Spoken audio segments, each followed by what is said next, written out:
Filippo Inzaghi bukan hanya sekadar seorang penyerang yang hidup di era emas sepak bola Italia, tetapi juga simbol dari sebuah seni yang nyaris punah, insting predator di dalam kotak penalti. Dalam dunia sepak bola modern yang semakin menuntut striker serba bisa yang harus punya dribble, kecepatan, hingga kemampuan fisik luar biasa, Inzaghi justru hadir dengan kesederhanaan yang mematikan. Ia bukan tipe pemain yang bisa menggiring bola dari tengah lapangan, melewati 5 bek lawan, lalu mencetak gol spektakuler.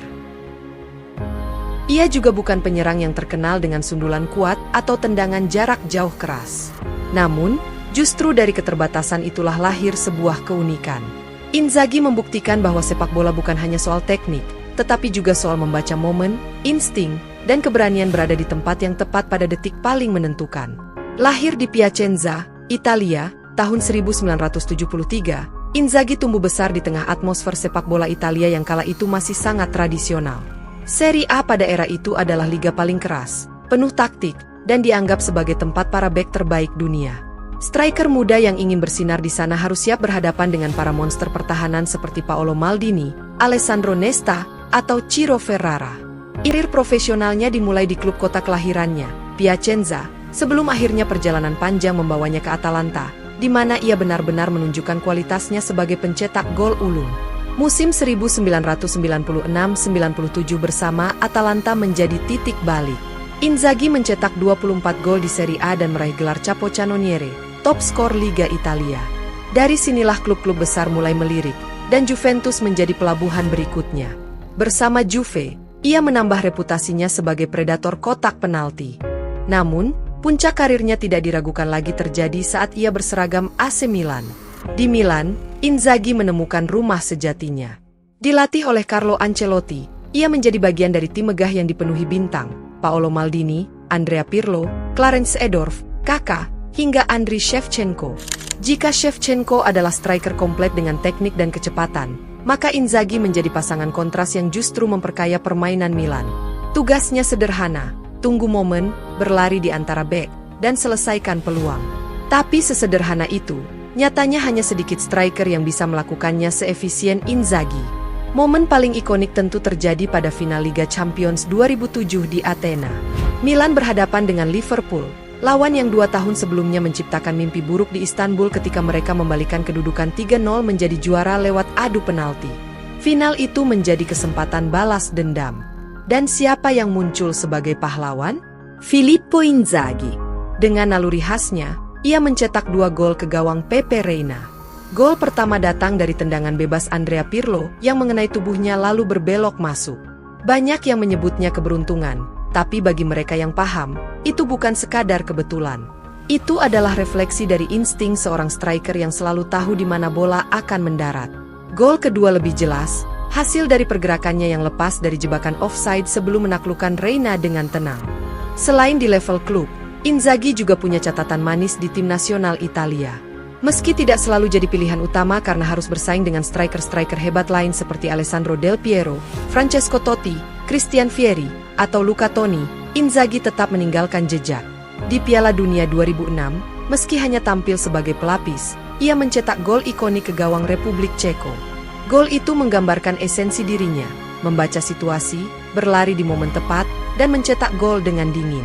Italia akhirnya menjuarai turnamen itu, dan meski perannya tidak sebesar Totti atau Cannavaro, Inzaghi tetap menjadi bagian dari generasi emas yang membawa pulang trofi paling bergengsi. Julukan si Raja Offside melekat erat padanya. Statistik mencatat ia menjadi salah satu pemain dengan jumlah offside terbanyak sepanjang sejarah sepak bola. Tapi justru itulah paradoks yang membuatnya istimewa. Setiap kali terjebak offside, ia sedang menguji batas tipis antara kesalahan dan kejeniusannya. Setiap kali ia gagal, itu hanyalah bagian dari tarian konstan dengan garis pertahanan lawan. Namun begitu ia berhasil, hasilnya adalah gol yang menentukan. Alex Ferguson, pelatih legendaris Manchester United, pernah berkata dengan bercanda bahwa Filippo Inzaghi pasti lahir dalam posisi offside. Apa yang membuat Inzaghi berbeda dari striker lain adalah hubungannya dengan momen. Ia bukan pencetak gol yang menghiasi highlight dengan tendangan roket atau dribble memukau, melainkan dengan kehadiran yang selalu tepat waktu. Dalam sepak bola, ada banyak pemain hebat, tapi hanya sedikit yang punya kemampuan untuk muncul di saat paling dibutuhkan. Inzaghi adalah salah satunya. Setiap golnya bukan sekadar angka di papan skor, tetapi juga penentu jalannya sejarah pertandingan. Saat karirnya mulai menurun, banyak yang meragukan apakah ia masih bisa bersaing di level tertinggi. Cedera menghantuinya, dan usia tidak lagi muda. Namun, dengan determinasi dan mental baja, ia tetap bertahan. Bahkan di usia 37 tahun, ia masih bisa mencetak gol penting untuk Milan di Liga Champions, termasuk 2 gol ke gawang Real Madrid pada 2010 yang memperlihatkan bahwa insting predatornya tidak pernah hilang meski fisik mulai menurun. Ketika akhirnya gantung sepatu pada 2012, Inzaghi meninggalkan warisan yang tak bisa dihapus. Ia mencetak lebih dari 300 gol sepanjang karirnya, dengan sebagian besar berasal dari jarak dekat. Statistik itu mungkin membuatnya tampak biasa jika dibandingkan dengan Cristiano Ronaldo atau Lionel Messi yang mencetak gol dari berbagai cara. Namun, bagi mereka yang mengerti sepak bola, justru disitulah letak keindahannya. Inzaghi adalah representasi murni dari penyerang oportunis, yang mengajarkan bahwa tidak perlu selalu indah untuk menjadi efektif. Setelah pensiun, ia tidak benar-benar meninggalkan dunia sepak bola. Ia memilih jalur kepelatihan, dimulai dari tim junior Milan hingga akhirnya melatih klub-klub di Serie B dan Serie A. Meski perjalanan kepelatihannya tidak semoncer karirnya sebagai pemain, Inzaghi tetap dihormati karena dedikasi dan semangatnya. Baginya, sepak bola bukan hanya pekerjaan, tetapi juga hidup.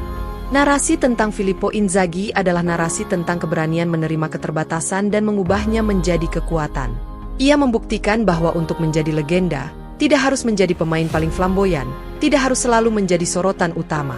Cukup dengan konsistensi, keberanian mengambil risiko, dan keyakinan bahwa setiap peluang sekecil apapun bisa berarti segalanya.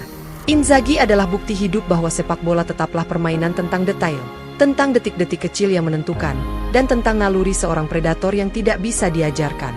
Hari ini, ketika dunia sepak bola dipenuhi striker modern yang bisa melakukan segalanya, nama Inzaghi tetap dikenang.